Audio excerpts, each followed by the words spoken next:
Hello everyone, I am श्रुति गुप्ता। अपने last video में हमने सिलेक्शन स्टेटमेंट इफ पर बेस्ड प्रोग्राम्स और इफ के बारे में देखा था कि उसको कितने तरीके से यूज किया जा सकता है। आज के वीडियो में हम सिलेक्शन स्टेटमेंट स्विच की बात करेंगे, साथ ही देखेंगे कि इफ और स्विच में डिफरेंस क्या है और इस पर बेस्ड प्रैक्टिकल प्रोग्राम्स हम बनाकर देखेंगे कि ये कैसे बन सकता है। तो चलिए शुरू करते हैं स्विच स्टेटमेंट। स्विच को मल्टी ब्रांच सिलेक्शन स्टेटमेंट भी कहा जाता है क्योंकि इसमें किसी सिंगल वेरिएबल की वैल्यू को मल्टीपल केस के वैल्यू से कंपेयर किया जाता है और जिस केस की वैल्यू उससे मैच करती है उस केस के स्टेटमेंट्स एग्जीक्यूट हो जाते हैं।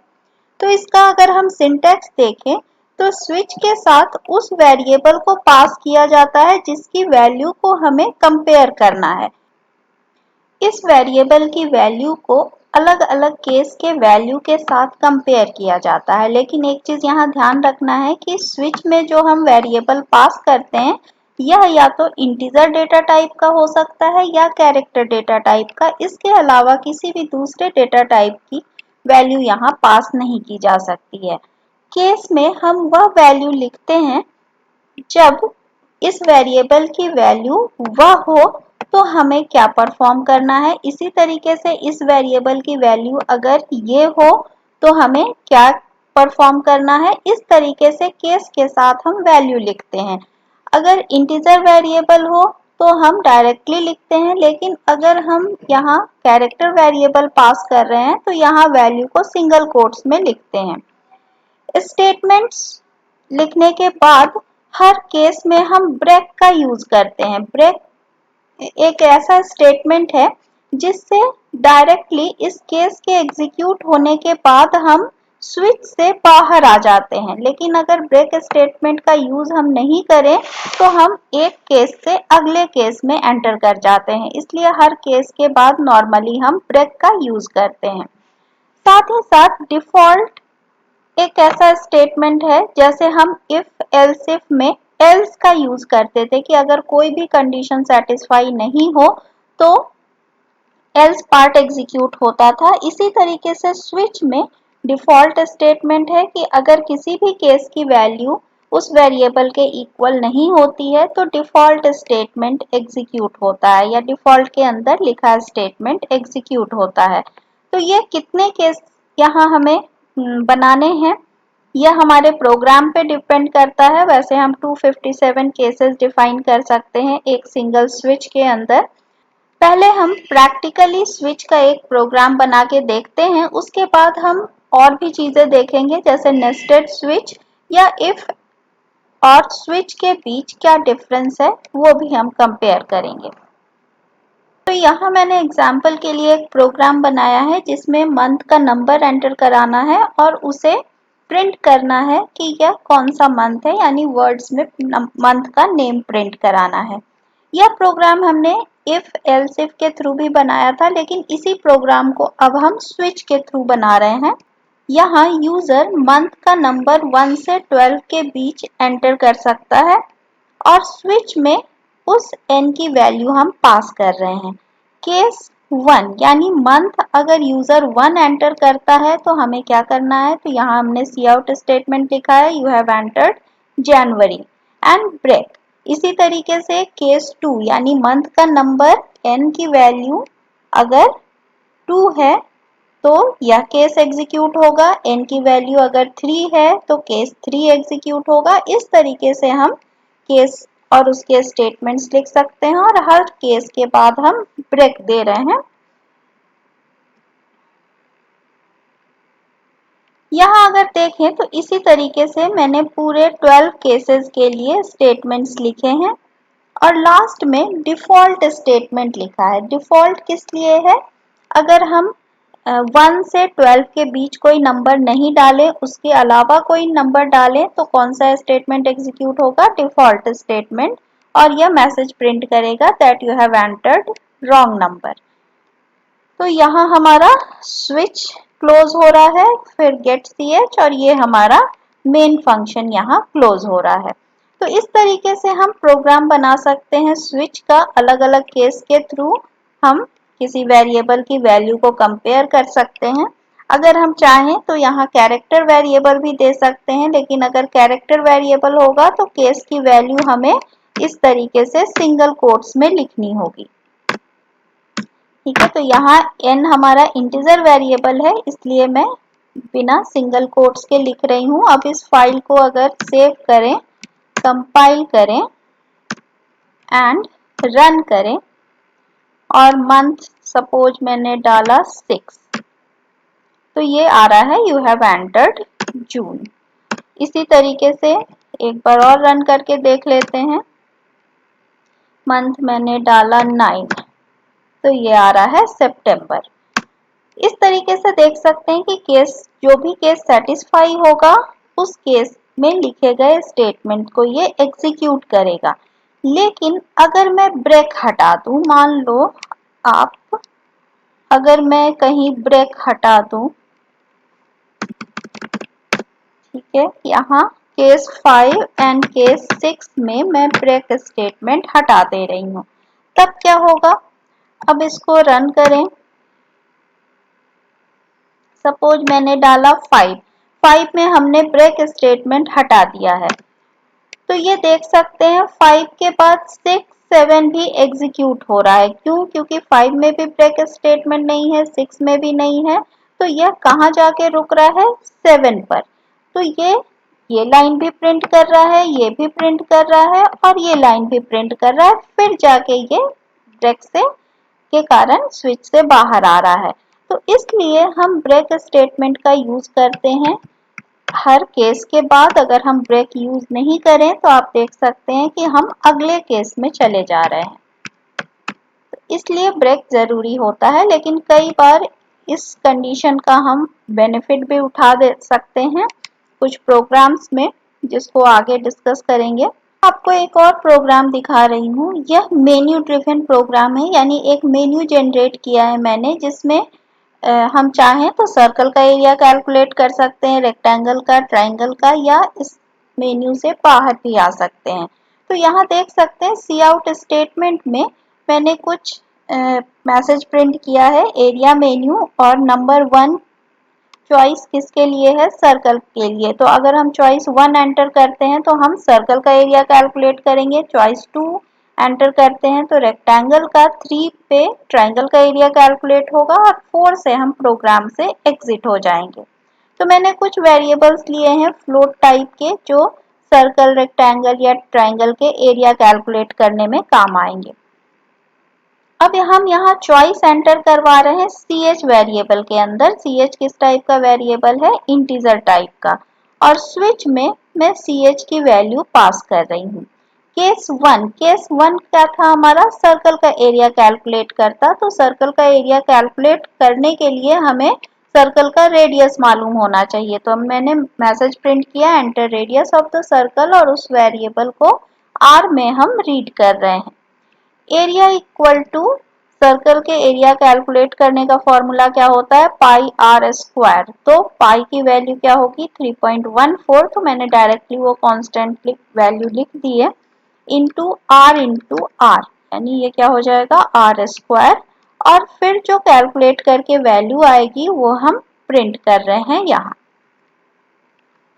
फिर अगले केस में हमें रेक्टेंगल का एरिया कैलकुलेट करना है, तो यहाँ लेंथ एंड ब्रेड्थ एंटर करवाएंगे हम, और मैंने दो वेरिएबल्स यूज किए हैं, एल एंड बी, जो लेंथ एंड ब्रेड्थ एंटर करवा रहा है। और एरिया रेक्टेंगल का कैसे कैलकुलेट होता है? Length into breadth. तो ये हम एल इंटू बी कर रहे हैं और उसके एरिया को प्रिंट करा रहे हैं। इसी तरीके से ट्राइंगल के तीनों साइड्स को एंटर करा रहे हैं। ट्रायंगल के तीनों साइड एंटर करवा रहे हैं किसमें? ए बी सी में, और एस की वैल्यू कैलकुलेट कर रहे हैं। यहाँ एक्सप्रेशन में यहाँ फर्स्ट ब्रैकेट या पैरेंथेसिस का यूज किया गया है, किस लिए? क्योंकि ये एडिशन पहले हो। मैं चाहती हूँ ये एक्सप्रेशन पहले ही कैलकुलेट हो, फिर उसे 2 से डिवाइड किया जाए, इसलिए पैरेंथेसिस का यूज किया गया है। फिर एरिया इक्वल टू SQRT। एक चीज ध्यान दें, SQRT स्क्वायर रूट कैलकुलेट करने के लिए एक फंक्शन होता है C++ में, जो कोई भी वैल्यू लेकर उसका स्क्वायर रूट कैलकुलेट कर सकता है। तो यहाँ स्क्वायर रूट कैलकुलेट करना है और यहाँ मैंने फॉर्मूला लगा दिया है एरिया कैलकुलेट करने के लिए, यानी ये वैल्यू कैलकुलेट करने के बाद उसका ये स्क्वायर रूट कैलकुलेट करेगा।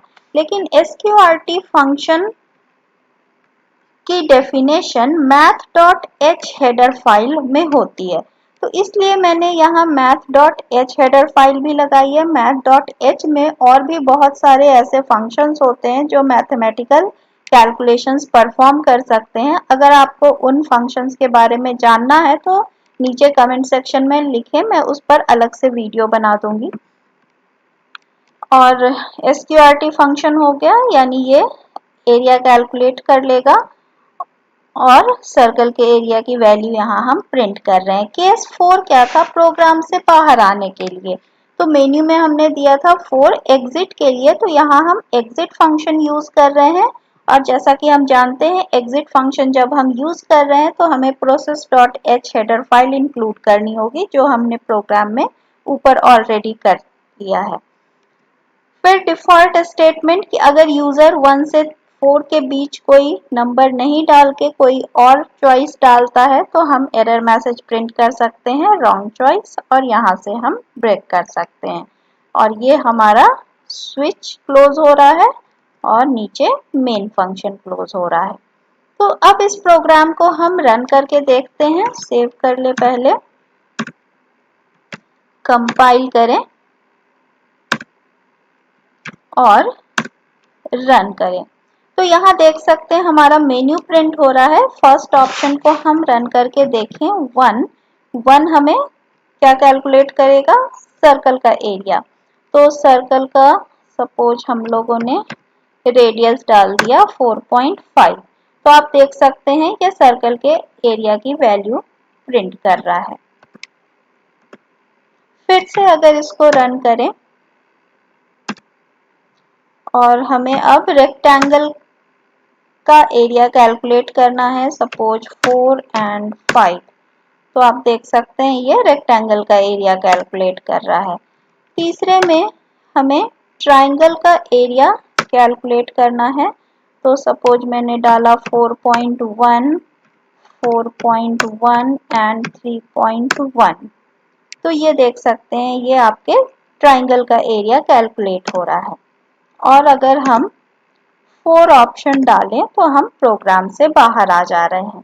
तो इस तरीके से हम मेन्यू को रन कर सकते हैं। अब मैं वैसी वैल्यू डालूं जो हमारे रेंज के बाहर है, जैसे सपोज 6, तो यहाँ देख सकते हैं रॉन्ग चॉइस प्रिंट हो रहा है। तो हमने स्विच स्टेटमेंट का प्रैक्टिकली यूज करके देख लिया। अब हम आते हैं अपने नेस्टेड स्विच पर। नेस्टेड स्विच जैसे नेस्टेड इफ होता था कि एक इफ के अंदर हम दूसरे इफ का यूज करें, इसी तरीके से अगर स्विच के किसी केस के अंदर हम दूसरा स्विच यूज करें तो वो क्या कहलाता है, नेस्टिंग। तो एक स्विच के अंदर दूसरे स्विच का भी यूज किया जा सकता है, जिसे नेस्टेड स्विच कहते हैं। अब अगर कंपेयर करें इफ स्टेटमेंट और स्विच स्टेटमेंट को कि किस जगह हम इफ का यूज कर सकते हैं, किस जगह हम स्विच का यूज कर सकते हैं। कई ऐसे प्रोग्राम होते हैं जिसको हम इफ की जगह स्विच से भी रिप्लेस कर सकते हैं, लेकिन स्विच इतना फ्लेक्सिबल नहीं होता है। तो अगर इसको एक एक पॉइंट वाइज अगर हम कंपेयर करें तो इफ में हमने रिलेशनल और लॉजिकल ऑपरेटर्स का भी यूज किया था, यानी कोई एक्सप्रेशन हम रिलेशनल या लॉजिकल ऑपरेटर्स को भी यूज करके लिख सकते थे, जैसे greater than, less than, age is greater than इतना and age is less than इतना। तो इस तरीके के एक्सप्रेशंस हम लिख सकते थे। लेकिन स्विच में क्या होता है, सिर्फ हम इक्वालिटी चेक करते हैं कि किसी वेरिएबल की वैल्यू 1 के इक्वल है क्या, 2 के इक्वल है क्या, या 1 से इक्वल है, b के इक्वल है। सिर्फ हम इक्वालिटी चेक कर सकते हैं, उसके अलावा हम less than, greater than, not equal to, ये सारी चीजें चेक नहीं कर सकते हैं। तो पहला दोनों में डिफरेंस ये है। दूसरा है इफ में मल्टीपल कंडीशंस इवेलुएट कर सकते हैं और साथ ही साथ कॉम्प्लेक्स एक्सप्रेशन का भी यूज किया जा सकता है। सपोज अगर हम लिखते हैं age is greater than 18 and age is less than 60। तो यहाँ क्या है, मल्टीपल कंडीशंस हैं और ये एक्सप्रेशंस कॉम्प्लेक्स है। जबकि स्विच में हम सिंपल किसी एक वेरिएबल की वैल्यू को कंपेयर करते जाते हैं कि इस वेरिएबल की वैल्यू किस वैल्यू के इक्वल है। वहाँ हम इस तरीके के कॉम्प्लेक्स एक्सप्रेशंस नहीं लिख सकते हैं। इसके अलावा if else can handle ranges, जैसे एज के लिए हमने रेंज डाला था 18 to 60, तो हम वहां लिख सकते थे। लेकिन स्विच क्या है, स्विच में एक सिंगल वैल्यू ही हो सकती है, रेंज नहीं हो सकता है। साथ ही साथ स्विच में सिर्फ इंट या कैर डेटा टाइप का यूज किया जा सकता है कि इफ में इंटीजर या कैरेक्टर के अलावा कोई भी डेटा टाइप यूज किया जा सकता है, फ्लोट हो, डबल हो, किसी भी डेटा टाइप का हम यहाँ यूज कर सकते हैं। If else can handle more than one variable, यानी एक से ज्यादा वेरिएबल की वैल्यू को हम कंपेयर कर सकते हैं। Suppose a is greater then b, लेकिन स्विच में क्या हो सकता है, हम सिर्फ एक ही वैल्यू को कंपेयर कर सकते हैं, एक ही वेरिएबल की वैल्यू को कंपेयर कर सकते हैं और उसे फिक्स्ड कांस्टेंट से कंपेयर कर सकते हैं। यानी केस के साथ जो हम कांस्टेंट देते हैं वह फिक्स होता है, उसे हम चेंज नहीं कर सकते हैं। तो इस तरीके से इफ और स्विच में कई डिफरेंस हैं। कई जगह स्विच ज़्यादा यूजफुल होता है, कई जगह इफ ज़्यादा यूजफुल होता है। तो यह हमारे ऊपर डिपेंड करता है कि कहाँ प्रोग्राम में हमें किसकी रिक्वायरमेंट है और किसके थ्रू हम अपने प्रॉब्लम सॉल्व कर सकते हैं।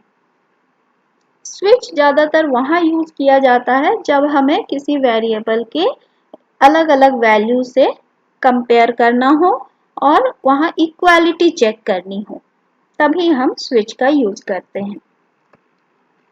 अब मैं कुछ एक्सरसाइज क्वेश्चन दे रही हूँ जो आपने शायद इफ एल्स इफ से बनाए होंगे। इसी प्रॉब्लम को अगर आप स्विच के थ्रू बना सकते हैं तो आप वो बनाएं। अगर कोई प्रॉब्लम आती है तो मुझे नीचे कमेंट सेक्शन में लिख सकते हैं। एक और चीज मैंने बात की थी कि अगर हम ब्रेक स्टेटमेंट नहीं लिखें तो क्या हो। यहाँ जैसे एक प्रोग्राम है, कैरेक्टर वॉवेल है या नहीं, तो यहाँ हम क्या कर सकते हैं, केस ए वहाँ हम ब्रेक नहीं दें। तो इस तरीके से ए से लेकर हम लास्ट वॉवेल तक कुछ न लिखें या हर केस के बाद ब्रेक स्टेटमेंट नहीं दे तो हम अगले केस में जाते जाएंगे। इसका आप यूज कर सकते हैं। अगर आपको नहीं क्लियर हो पा रहा है तो मैं उसको आगे बताऊंगी। दूसरा है कैलकुलेटर का प्रोग्राम, ये आप ऑलरेडी इफ एल्स से बना चुके हैं। किसी डिजिट को इनपुट कराना और उसको वर्ड्स में प्रिंट करना। मंथ का नेम मैं ऑलरेडी कर चुकी हूँ, आपको दिखा चुकी हूँ। मंथ का नेम हम प्रिंट कर रहे हैं स्विच केस के थ्रू। जो भी मंथ का नंबर हम इनपुट कराएं उस बेस पर हम मंथ का नेम प्रिंट कर रहे हैं। तो स्विच केस अगर आपको समझ में आया तो इस वीडियो को लाइक, शेयर एंड सब्सक्राइब करें। साथ ही अपने नोटिफिकेशन बटन को ऑन करें। Thanks for watching this video.